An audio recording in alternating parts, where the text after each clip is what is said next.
মাধ্যমিকের প্রশ্নপত্র ভাইরালে চক্রান্তের অভিযোগ খোদ পর্ষদ সভাপতির। এই মুহূর্তের সবথেকে বড় খবর আপনাদের জানাই, ব্রেক করছি আমরা। মাধ্যমিকের প্রশ্নপত্র ভাইরাল, সেই ভাইরাল চক্রান্তের অভিযোগ পর্ষদ সভাপতির এক ধাপ এগিয়ে প্রশ্নপত্র ভাইরালে সিবিআই তদন্তের কথা দাবি বিজেপির, সঙ্গে হাইকোর্টে যাওয়ারও হুঁশিয়ারি। শুনুন কি বলছেন। আপনাদের শোনাবো, আরো একবার আপনাদের জানাই, মাধ্যমিকের প্রশ্নপত্র ভাইরালে চক্রান্তের অভিযোগ পর্ষদ সভাপতির এবং এক ধাপ এগিয়ে প্রশ্নপত্র ভাইরালে সিবিআই তদন্তের দাবি করেছে বিজেপি এবং তার সঙ্গে তারা আদালতের দ্বারস্থ হবে, হাইকোর্টে যাওয়ারও হুঁশিয়ারি তারা দিয়েছেন। শুনুন। এই যে অনভিপ্রেত ঘটনাগুলো করা হচ্ছে বেসিক্যালি নাশকতামূলক, এগুলো বেসিক্যালি আপনি চক্রান্ত মেলাইন করার জন্য, আর কোনো টার্গেট নেই এবং মানে নজর ঘুরিয়ে দিয়ে নিজেদের ব্যবসা করা। এই কারা করছে স্যার, কী করে বলবো? মাধ্যমিক পরীক্ষাটা এখন তৃণমূল কংগ্রেসের পরীক্ষা ব্যবস্থা হয়েছে। তৃণমূল কংগ্রেস মাধ্যমিক পরীক্ষায় ঠিক করবে কে ফার্স্ট হবে, কে সেকেন্ড হবে, কে থার্ড হবে। পুরো পরীক্ষা ব্যবস্থাটা এদের হাতে চলে গেছে।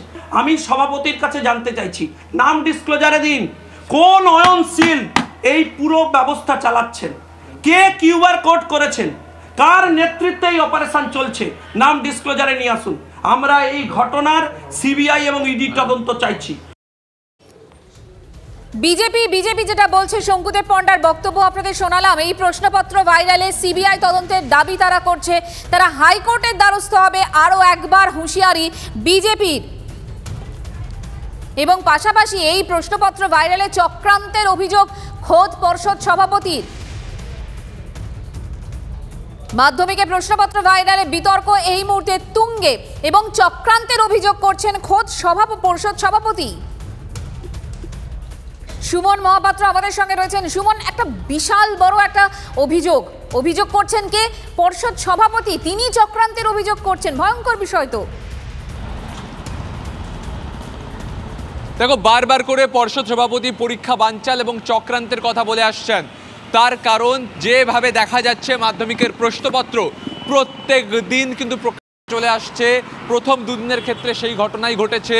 পরীক্ষা শুরুর 15 মিনিটের মধ্যে প্রশ্ন হোয়াটসঅ্যাপে চলে যাচ্ছে এবং তারপর তা সরাসরি সোশ্যাল মিডিয়ায় ছড়িয়ে যাচ্ছে। এবং সেই ঘটনার প্রেক্ষিতে পর্ষদ কিন্তু একটা গ্রুপকেই মাত্র লোকেট করতে পেরেছে। আরও একাধিক এই ধরনের গ্রুপ থাকতে পারে যারা এই কর্মকাণ্ডের সঙ্গে জড়িত। পর্ষদ মনে করে কয়েকজন দুষ্টু লোক এই কাজ করাচ্ছে। না সুমন, এক্ষেত্রে বক্তব্য হচ্ছে পর্ষদ সভাপতি বলছেন চক্রান্তের অভিযোগ। কারা চক্রান্ত করছে, কেন করছে, আর যদি করেও থাকে তাহলে পর্ষদ কি করছে, তাদের ভূমিকা কি? দেখো, খুব পরিষ্কার তোমাকে বলছি পর্ষদের ভার্সন। পর্ষদের তরফ থেকে বারবার দাবি করা হচ্ছে যে তারা চক্রান্তের শিকার, পরীক্ষা পদ্ধতি বানচাল করার চেষ্টা কারা করছে। সেক্ষেত্রে কয়েকজন ছাত্রছাত্রী এই ঘটনা ঘটাচ্ছে এটা পর্ষদ মনে করে না, তাদের কেউ মদত দিচ্ছে। সেই মদতদাতারা কারা, তারা কি পর্ষদের অভ্যন্তরের কেউ, পর্ষদ জানে না। তদন্ত প্রক্রিয়া চলছে, জেলা স্তরে মূলত এই কর্মকাণ্ড ঘটছে। সেক্ষেত্রে কিভাবে মোবাইল নিয়ে বারবার ছাত্রছাত্রীরা হলে ঢুকে যাচ্ছেন, নজরদারি এত বাড়ানোর পরেও কারুর মদতে কি তারা মোবাইল নিয়ে ঢুকছে? প্রধান শিক্ষকরা ওখান থেকে বলছেন যে মোবাইলটা দেওয়ালের পাশ দিয়ে কেউ ছুঁড়ে দিচ্ছে, পাঁচিল টপকে কেউ জানলা দিয়ে দিচ্ছে, তখন নজরদারিটা কোথায় থাকছে? তাহলে কি এই পর্ষদের চক্রান্ত যাদের বিরুদ্ধে, তারা আদবে পর্ষদেরই এই পরীক্ষা পদ্ধতির অংশ? এই প্রশ্ন কিন্তু উঠে যাচ্ছে। অন্যদিকে রাজনৈতিকভাবে বিষয়টা গুরুত্বপূর্ণ হয়ে যাচ্ছে। রাজনৈতিক নেতারা দাবি করছেন যে মাধ্যমিকের এই প্রশ্ন ফাঁস, কোটানকোট, যেটাকে পর্ষদ আবার ফাঁস বলতে রাজি নয়। তারা মনে করে পরীক্ষা চলাকালীন পরীক্ষার প্রশ্ন যদি সোশ্যাল মিডিয়ায় বেরিয়ে যায়, সেই ভাইরাল প্রশ্নের দায় পর্ষদের বটেই, কিন্তু সেটাকে ফাঁস বলা চলবে না। সেখানে রাজনৈতিক নেতারা দাবি করছেন ইডি সিবিআই দিয়ে তদন্ত করা হোক, বড় বড় কেন্দ্রীয় তদন্তকারী সংস্থাকে দিয়ে। এই প্রশ্ন যেখানে উঠে যাচ্ছে তখন পর্ষদ বলছে দেখো, একটা এ রাজ্যে যে কোনো একটা ইস্যু হলে তার একটা রাজনৈতিক প্রেক্ষাপট থাকে। বক্তব্য হচ্ছে যে কতগুলো ছোট ছোট ছেলে মেয়ে যাদের জীবনের প্রথম বড় পরীক্ষা মাধ্যমিক, ছেলে খেলা হচ্ছে না তো। আজকে কারা এইটা চক্রান্তের অভিযোগ করছেন পর্ষদ সভাপতি, সেটাকে আটকাতে পারছেন না কেন? কোথায় সমস্যা হচ্ছে?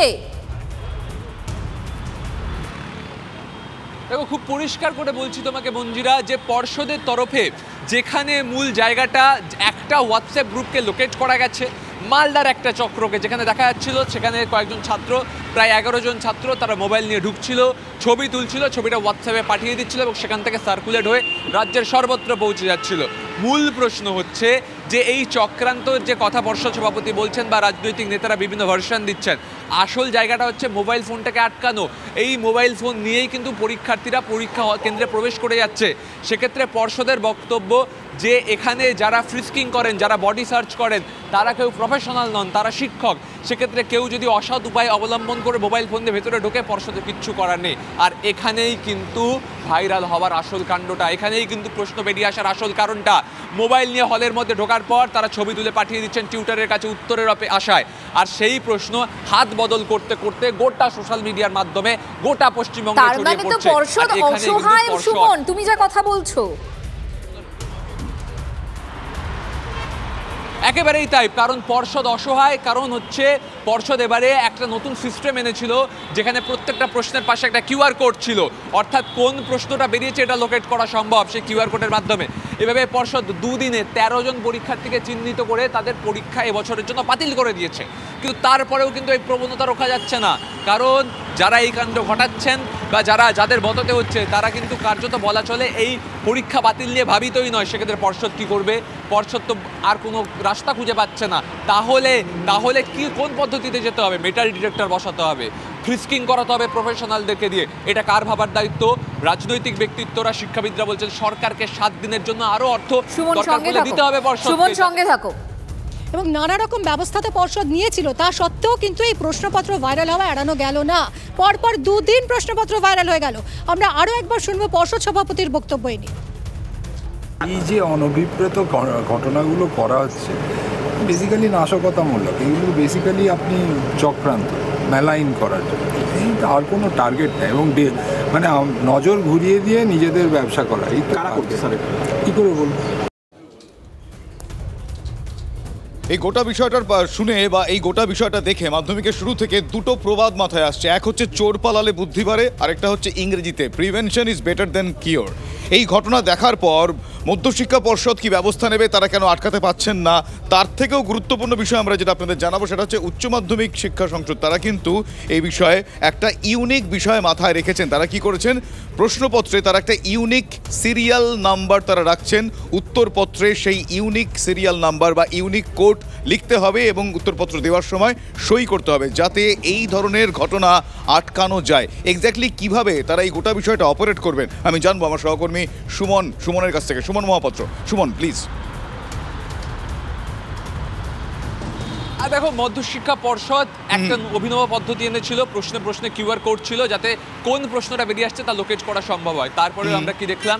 প্রশ্নপত্র বেরিয়ে যাওয়া আটকানো যাচ্ছে না।